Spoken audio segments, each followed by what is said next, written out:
All right, well, thank you everybody for joining us today on our Sage ToolOps powered by ToolWatch webinar, where we're going to show you how you can never lose a tool again. I'm Justine Bangert with Bangert Inc., an account executive here.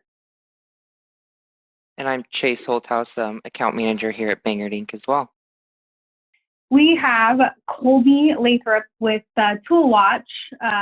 He's a channel manager here. He will be giving the demonstration of ToolOps today. So ToolWatch was founded in 1991 by a contractor who was having a lot of issues with missing tools and equipment for his business, which was costing him a lot of money. So this has been a tried and true product that's been around for a long time, and over that course of time, ToolWatch has helped over 4,000 companies in over 20 countries to eliminate risk in their business and bring more profitability by keeping track of tools and equipment and materials on job sites and warehouses and shops.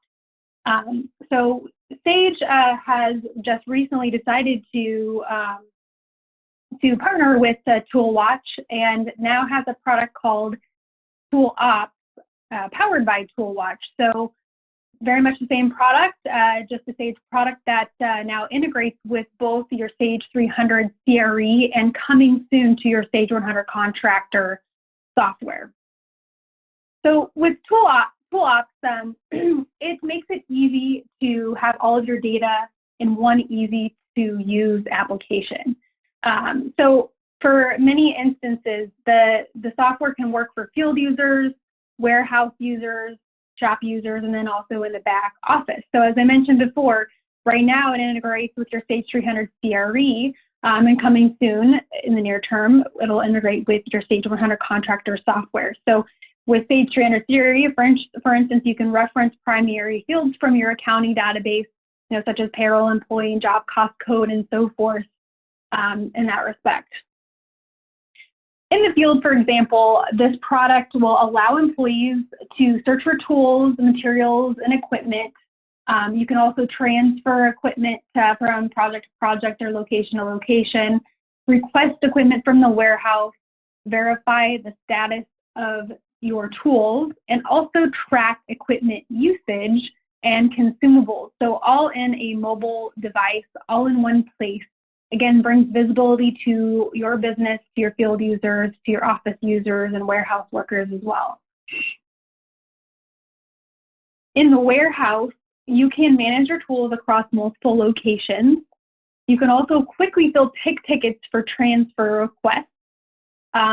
Also perform on-the-fly inventory counts, automated messaging, such as looking at assets with low counts. So really, again, that true visibility to what you got in hand, to what you might need, and what even what the condition is of some of your equipment as well. So the tool also allows for express checkout of items. So you often might have long lines of people in your warehouses needing tools and equipment on a job. ToolOps makes it even easier for folks to quickly get the items that they need and get on with their day. So in the office, other added benefits for them are eliminating paperwork for staff. So again, you have your data all in one centralized place. No longer having to deal with separate systems or paper trails that can easily get lost. This is all in one system now. Also reducing the duplicate data entry that often happens, and then as a result, error corrections that have to happen when you do have to duplicate data or transfers from source to source. It also reduces your job delays and thus streamlines your job costs and billing because it does talk to your Sage accounting software. As a result, you can analyze your equipment usage and the maintenance of it. Again, really understanding your return on investment in your software and your tools. So with that, and I didn't mean to go to our thank you screen, but as I said, Chase will be fielding questions here at the end, and you can always send him information if you'd like to know more about it. His email address is here along with our main number. But with that, I will go ahead and flip the screen over to Colby here to present the software. Fantastic. Well, thank you. Great introduction. What I'd like to do is spend about the next 25 to 30 minutes really running through the Sage ToolOps application. Where the application really starts is down the left-hand side are modules that are included. Tools and equipment, I think people need to think very broad, and a lot of our clients do. Whether we're speaking about maybe small hand tools, saws, combo kits, moving up to generators, compressors, trucks, trailers, yellow iron. Some of our clients go down to a level of even tracking ladders, extension cords, cables, hoses, even laptops can be tracked inside the application. So really any asset that you want to manage inside your organization can be tracked in the tool and equipment module. The next, materials and consumables. This is really designed for managing your warehouse at the kind of the bit, blade level, paints, items like that. PPE is very popular to be used in here. So it maintains inventory levels at your main warehouse, or if you have multiple warehouses, those can all be maintained separately in the material and consumable module. In addition, as these materials and consumables are sent to projects, the project is charged either at a job cost level and or a billing level. If you're maybe working on T&M contracts or you have change orders, things like that, that you can bill an owner, and it provides the documentation as well. And as Justine touched on a little bit, it also will pass along those costs into Sage 300, and we'll talk about some of the integration coming with 100 in a little bit. Pic tickets and transfers. Transfer is a movement of an item, whether that's done from a corded scanner, a dedicated scanner at the warehouse level, an iPad, a tablet, an Android phone, any smart device can go ahead and do these transfers or movements of items. And pic tickets are normally ordered from somebody in the field at a requisition level. So that person will get on his or her phone. They will order the items for their particular project. When they submit those orders, somebody at the warehouse will be notified that a pic ticket has come in. From there, we'll go through an approval process of that pic ticket. And after it's approved, you can send it out, and multiple people or one person in the warehouse, however you want the workflow to work, can go out and pick those items and transfer them to a job. So we'll certainly drill into all these, but want to touch on a high level first. Service and calibration. This is everything from routine maintenance, whether it's driven by a meter reading, a number of transfers, a time or date every 3 months or 3,000 miles, we need to do this service event. This can also be calibration, items like torque wrenches or an annual inspection of fall protection. You can even create service requests saying, hey, could you come out and check out this particular piece of equipment? It's running very rough. That service request can be flipped into a work order. The work order can be completed, and then we can charge that work order against a particular piece of equipment. There are notifications for service and calibration as well throughout the system. Purchasing and receiving, this is an area that enables you to really manage your warehouse. It has alerts built in saying we've dropped below low-level thresholds on a particular product. You can create a purchase order. That purchase order can be sent to the vendor directly. When the director or when your company fills that particular purchase order, you can receive it back into your warehouse, and that will increase inventory. Now that can be on both materials and consumables and tools, so we'll touch on that. Job costing and billing, one of the most powerful pieces inside the application, and what this enables you to do by simply sending either materials and consumables out to a project or tools, you can begin to charge those just by sending them out there. So I may send a saw out to a job, and we can charge it at $2 a day, $7 a week, $25 a month. Those rates are automatically figured. You can run a cost report. Once that cost report is approved, it goes out and it waits for somebody on the finance team to bring that into Sage. So now we can automatically bring that into Sage as a job cost adjustment and save lots of time and increase accuracy on those. Reports and graphs, we'll work through a fair bit of this. Custom reports, very new, we'll show that at the end. And then administration, this is really controlling security and driving who can do what inside this. Now, one thing I would like to touch on before we jump in and start talking about the product is this product is a little bit different in how it's offered. It has unlimited user licenses. So whether it's somebody's accessing it from their mobile device, from a desktop computer, they can be an administrator, they could simply be a view-only user. Everybody in the organization has access. How this product is billed or charged is on the number of SKUs or unique SKUs that you want to track. And I'll speak a little bit more to that as we move through. All right, let's go ahead and start at tools and equipment. At the tool and equipment level, we begin to build inside the application, we build groups of tools. So maybe I want to know where all my air compressors are. By clicking on all compressors, I can quickly see that I have 50 compressors inside my company. And how do we identify those? We identify those three ways: with an asset number, a barcode number, and a serial number.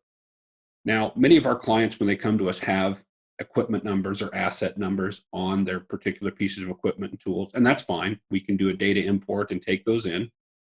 The next step for a lot of organizations is to add a barcode to that. So you can see, in this case, we have 9608 is the asset number, 111358 is the barcode, and then we've got a serial number. So that tool can be identified in any of those three ways.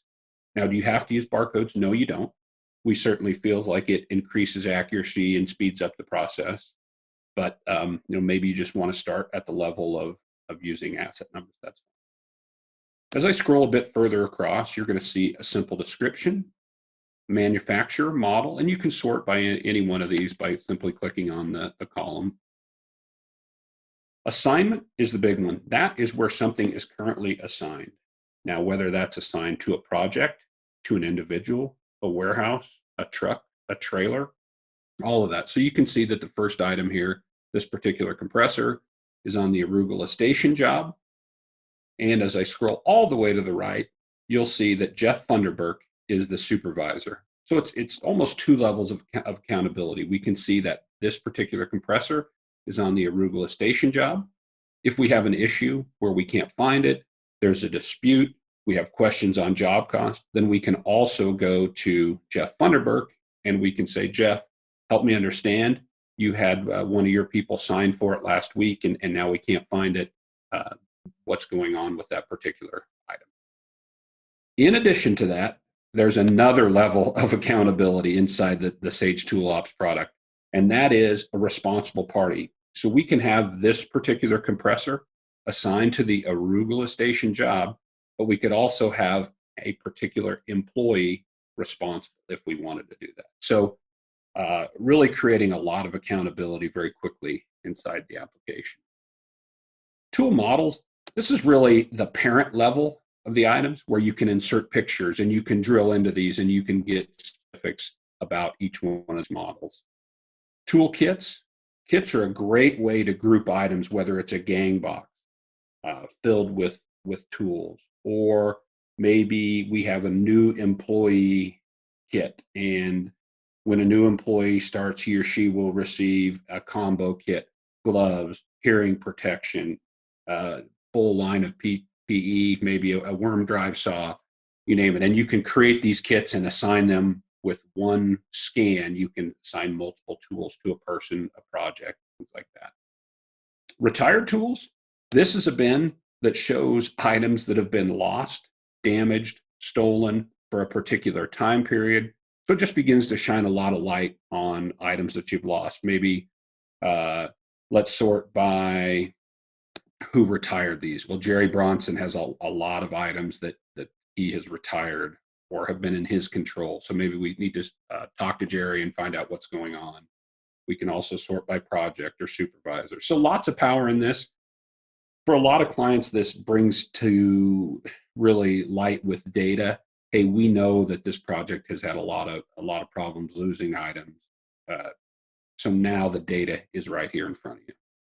Full reporting capability in here, so we can run tools by activity. How many times has this one been transferred?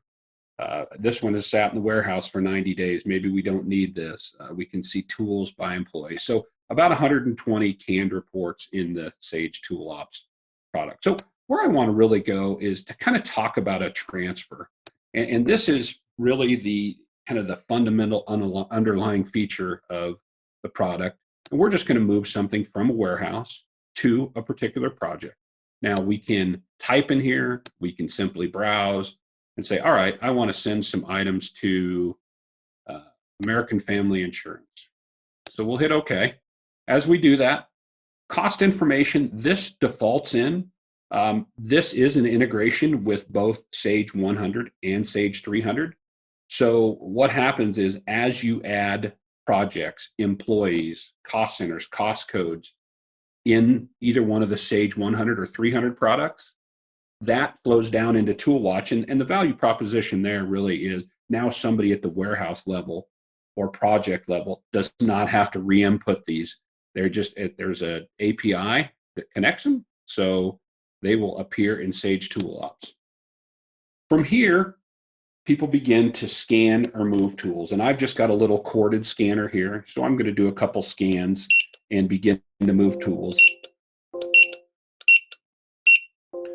And again, this is a corded scanner. You could be using your phone, which we'll do here in a few minutes. You could be using a dedicated high production scanner, iPad, tablet. It doesn't matter really as long as you're connected to the internet.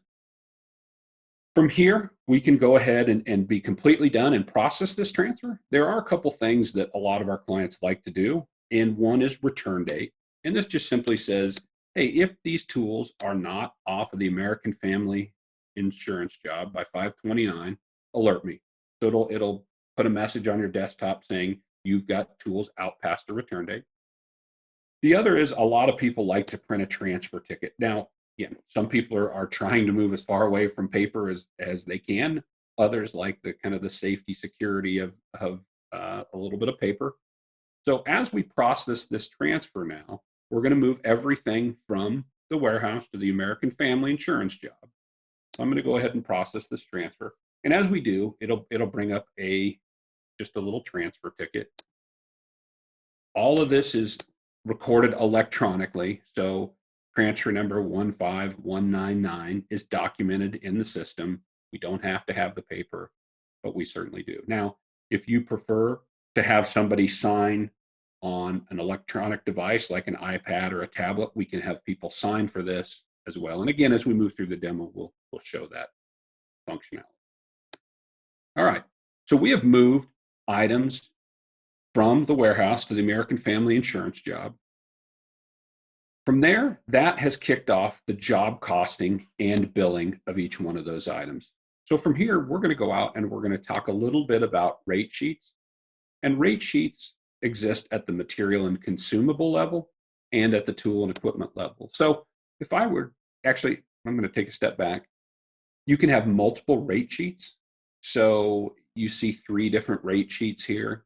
And all that is maybe some owners or jobs you want to charge different rates. Maybe you're in Missouri with one job and you're in Arkansas with another and you want to charge different rates. So you can have unlimited rate sheets. And if I drill into just some standard rate sheet, what this is going to bring up on the job cost side, again, we're on the job cost side right now. If I were to look out here and say maybe this Super 77 spray adhesive by 3M, every time that a can of this goes out to a job, that job's going to be charged $12.47. If that job returns it, maybe you're going to give them an 80% credit. Maybe you don't want those items returned, and that's why they're going to have a 0 credit. Now, this is job cost. Billing, you're going to see this same Super 77 spray adhesive now charged at $15.85. So this is what that outside stakeholder, maybe an owner, would see is that marked up rate of $15.85. So that's job costing and billing at the tool and equipment, the material and consumable level. Now, tools and equipment, let's drill in there a little bit. And again, you're going to see multiple rate sheets. The reason for multiple rate sheets, again, is maybe we've got some capped rates. We don't want to charge beyond 80% of the fair market value of the tool, or that was negotiated into the contract. We don't want to prevent our field personnel from renting from us or receiving product from us. So we want to make it palatable for them. All right, so let's drill into a particular rate sheet. And these are very, very powerful. If we take maybe this particular compressor and we look at it, when this goes out to a job or a project, that project is going to be charged $27.48 a day. It's going to be charged $123.66 a week. We may have a monthly rate on here of $219. So now, just by sending an item out to a project, it begins to bill or charge against that project. By sending it to another project or sending it back to the warehouse, it will stop the billing on that particular project. And then from there, we can run cost reports. So we'll drill into one of the cost reports here. And you'll see there's a large number of reports. The one that gets run a lot really is at the summary level. Let's run it for, that's perfect, Arrowhead Cost Center. And you can choose the dates. Do we want to run this for a month, 6 weeks, a week, you name it? We'll run it here just for everything. And what this will now bring up is every item that was transferred onto a particular project, how long it was there, and the cost impact. So you can see these two particular air cleaners or air scrubbers are still out on the project. They're identical model records, and they've charged $91.50 so far on this particular project. And as we scroll down, we'll see that, you know, this particular compressor was there for this time period, accumulated $54.90, and then at the end, we can see the total cost impact of each one of those items, an accumulative total of $15,925.79. So that's the total cost impact for this time period. Now, once this is approved by maybe somebody at the field level, maybe at the back office level, this now goes out into a file, and typically people are alerted by email, and then in the Sage 300 product, this can be imported, and now this number comes across, and we can see the exact job cost for a project by tools and equipment, or we can run this for materials and consumables as well, or we can run them both together. So that's a very, very powerful, gives you a great view into that, your true costs, as well as your field personnel true costs. And again, because the user licenses are unlimited inside Sage ToolOps, that people can log in and not take up licenses. Okay, so we've talked about tools and equipment. Let's show materials and consumables. And materials and consumables works a lot the same way, where we can go out and we can drill into our particular materials, and we create categories, or you do. We can certainly help you on the implementation side of this. But maybe I want to know by a particular stock location. So show me everything that's in my main warehouse. So here, I can see that I've got 74 different SKUs inside of my warehouse. And then each one of these items has a quantity level. So it doesn't matter if we're tracking aspirin, anchors, bits, blades. We can see that. From there, we assign those to a project. And just like the job costing and billing on tools and equipment, as we assign these, they're charged to that particular project. And now we can run that same cost report and push that into 300, or we can do a manual movement of those items into 100.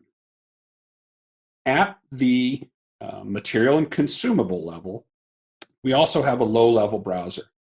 And this is designed, again, to alert you when your particular warehouse or location begins to drop below a low-level threshold. It's managing both tools and equipment and materials and consumables in here. So I can see that these items have dropped below low-level thresholds. And from here, I can, if I choose to use the purchasing and receiving module, I can grab these items. I can add them to a purchase order. From here, it defaults in a purchase number. We can certainly override this if we wanted to. It also populates each one of the items down here that we're going to order. Now, I have to choose a vendor that I'm going to select, that I'm going to buy these from, and we'll choose Grainger in this case. And I need to have a ship to location. Well, where do I want it shipped? I would like these to go to my main warehouse. It's asking me, do we want to update the cost? Because we have different costs at different locations. So yes, I certainly do. Now pulls in the costs. And I can say, actually, you know what? On the circular saw blades, I need 4. And other items we can certainly move up. From here now, we can go ahead and save this particular purchase order. We can send it to Grainger. So we save it as a PDF. We would email it to Grainger. We'll go ahead and do that. Let's go ahead and say, yes, it's ready to purchase. So now we can go into the purchasing and receiving module. Grainger has received this order. They fulfilled it, and they're sending it back to us now. So we can go out and search for all particular open work or open purchase orders. And there's the one that we just completed. And you can see it's waiting to be received. So we can drill into this particular PO, and yes, we're ready to receive against it. And now each one of the items that we have ordered appears on here, and we can simply say, yes, they're all here. Let's go ahead and save this particular item. And what it's going to do, it's going to put the materials denoted by the thin little M there right into stock. But it's going to ask me on the tools that you need to put a asset number on those particular items to be able to put them into inventory. So we go ahead and save this. These are the 2 tool items that we talked about. From here, we can say this is the number that we want to put on that one, number for this one. We want to go ahead and assign a barcode to this one. We can do that, and you get the picture. So now we can create these tools, and they're added right into the product. So that's the purchasing. Let's talk a little bit about service and calibration. Very important, both on the safety side and maintaining particular pieces of equipment. And from here, really a lot of people will create a shortcut saying there's tools that need to be serviced. So from here, I can drill down and I can quickly see that I've got 54 items that need a service event completed on them. They're sorted by urgency, and I can drill into this first particular one, item 12734. And as I drill into it, it's going to bring up the work order. It's also going to tell me that I have particular tasks maybe assigned to this, or what are the requested notes that need to happen here. So it's a visual inspection of a lanyard. Well, are there tasks associated with it? Yeah, there certainly are. There are 4 items that somebody needs to complete. So we inspect for cuts, nicks, tears. And as we do that, we can say, all right, let's go ahead and complete this task. And it passed. We can go ahead and save that. And so now these items will put checks in there as we move through that, and we can see that we completed each one of the items for the work order. If there were particular required tools or instructions, or maybe an owner's manual or attachments that needed to exist, all that is right here, all stored in one particular place. We can even put charges against this. So you can say, I need to add a particular charge to this particular item, and it took my shop person 40 minutes, and we'll say shop labor 1 at $44, 1 at $44. And from here, when we save these particular items, now it puts the cost impact that we spent on each one of those items, and then we can run an ROI report showing us what we paid for a particular item, what we spent maintaining it, maybe what we've job cost on it. And that might be a great opportunity to actually show one of those particular reports. So let's go in and take a look at an ROI report. And this is very powerful for employees in the back office. Let's see at the job cost level. I can look on a particular tool, and I know I've got a backhoe that's been into the shop a number of times, and it's 91870. We'll go ahead and go next with that particular piece of equipment. And what this brings up is that ROI report saying that on piece of equipment backhoe 91870, we bought 911 of 12. We paid $46,000 for it. We've spent $3,581 maintaining it. We've only job cost $6,000. So right now we're upside down about $40,000 or $43,500 when you include maintenance. So again, you can run this on a particular piece of equipment, or you could run this on every backhoe in the company and show your ROI. Okay, so we've moved through a fair bit of this. I think one of the other very powerful areas in here is just administration. So from this, we can set up user preferences or user roles if we want to drive security. Again, because this is delivered through the entire organization, you set up user roles here by module. So a field user, he or she can view and add in a few areas, and they cannot delete or execute transfers. And in the job costing and billing module, this is what they can do. So now, again, you can have as many administrators applying these user roles and permissions as you will. Now, we've talked mainly today about the desktop. There's a full mobile suite that goes along with the Sage ToolOps product, and that I'd like to drill into that here. And I'm going to emulate that up on my screen.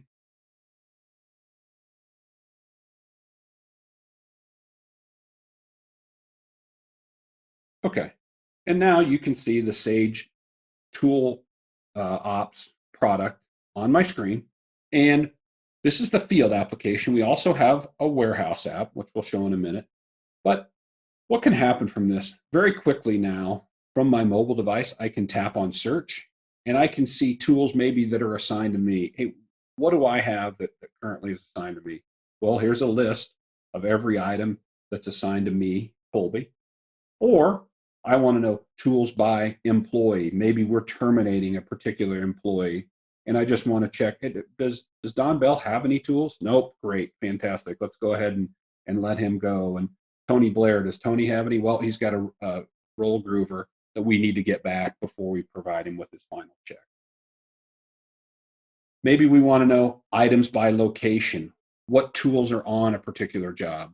I need to search for a tool to a nearby job for me, so I don't have to drive back to the shop or the warehouse to get an item. Maybe I want to know items by category. Show me where all backhoes are.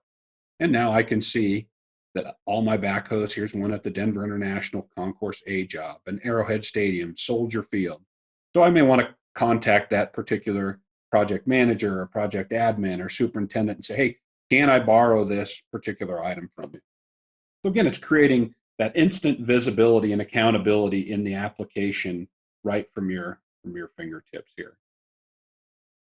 We can search particular items, move. We'll talk about move in a minute, but the requisition is very, very powerful for field personnel. So now I tap on requisition, and I'll tap on to add another job up here. What job do I want to order tools for? We'll say the Soldier Field job. Is there a particular due date? Again, it pulled in the cost center and cost code information. Is there a due date? Yeah, there certainly is. We'll be realistic, and it's tomorrow. We could type in notes. We'll hit next. From here, I begin to add items.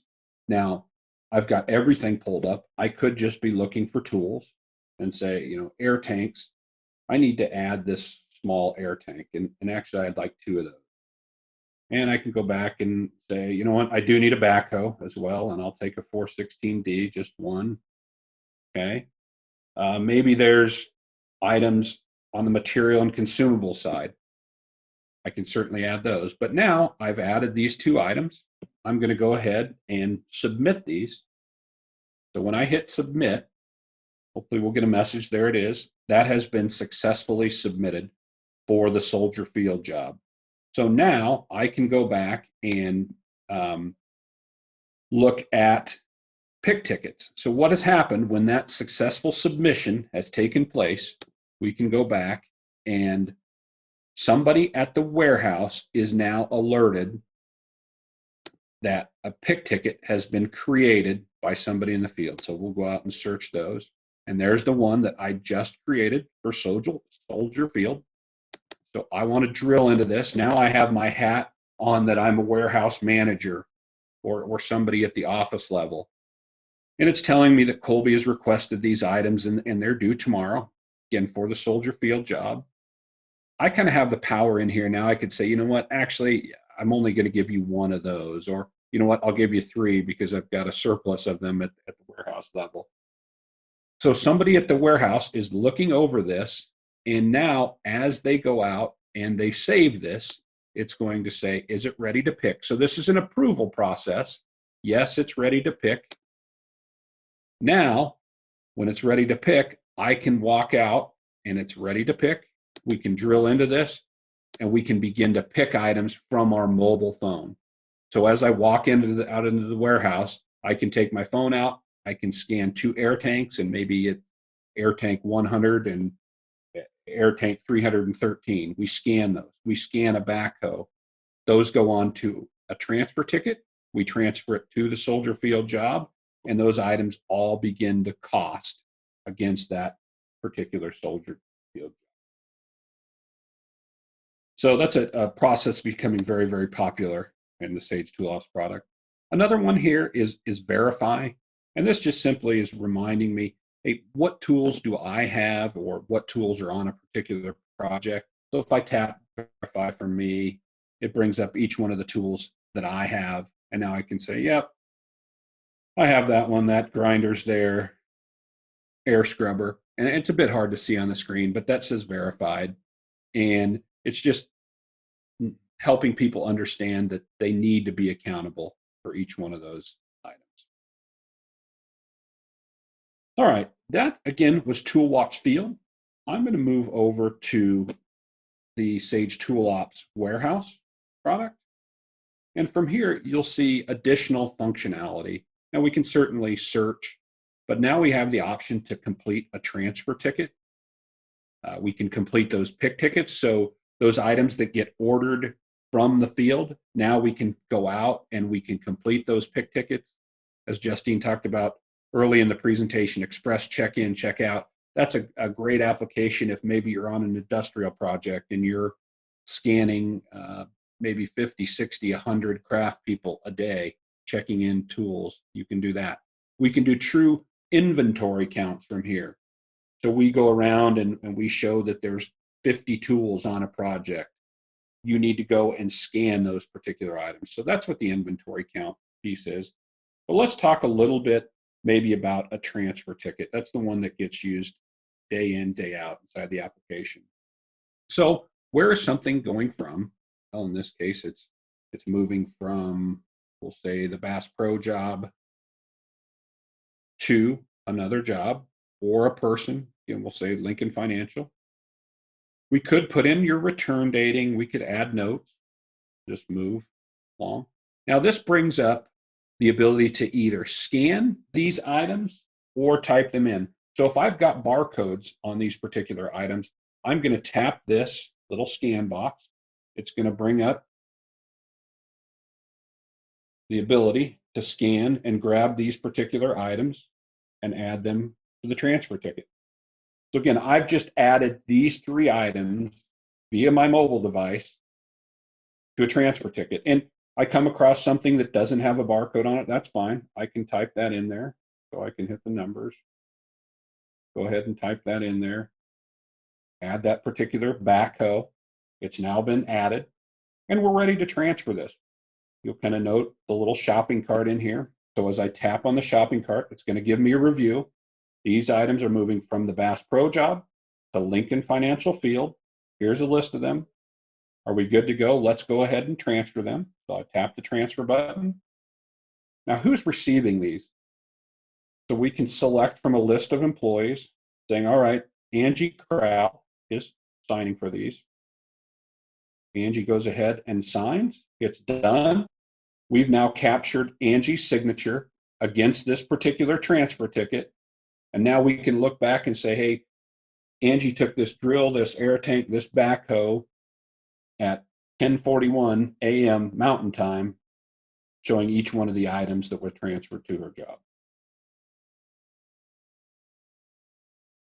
All right, so we have moved through a number of items, and I know I want to be sensitive to the group here a little bit. I'm going to kind of turn it back over to Justine and Chase and see if there are any questions that have come up, and I'd be happy to go ahead and answer those. Yeah. Thank you. Thanks, Colby. Looks like we do have a couple questions here. The first one I have are from the group. Is the number of smart devices, does it work with any smart device, as well as can you have multiple people using it at the same time? What does that look like? Yeah, great question. So yes, it works on the iOS platform, Android. Again, we have a lot of people who will take iPad minis or tablets, and they'll almost create a shopping experience as they move through the warehouse. They scan these items. Yes, you can have multiple people working inside the Sage ToolOps product. Multiple from a desktop. I can, like right now, I'm logged in both from my desktop and my mobile device. So yeah, it truly is unlimited, and it works across multiple platforms. Okay, great. And then I think I have one more question here, just regarding data mapping with Sage. If you could elaborate a little bit more about how it works with Sage. Sure. How that kind of all works together. You know what? And actually, I'm going to, let me see if I can move into, I was actually just preparing some of that.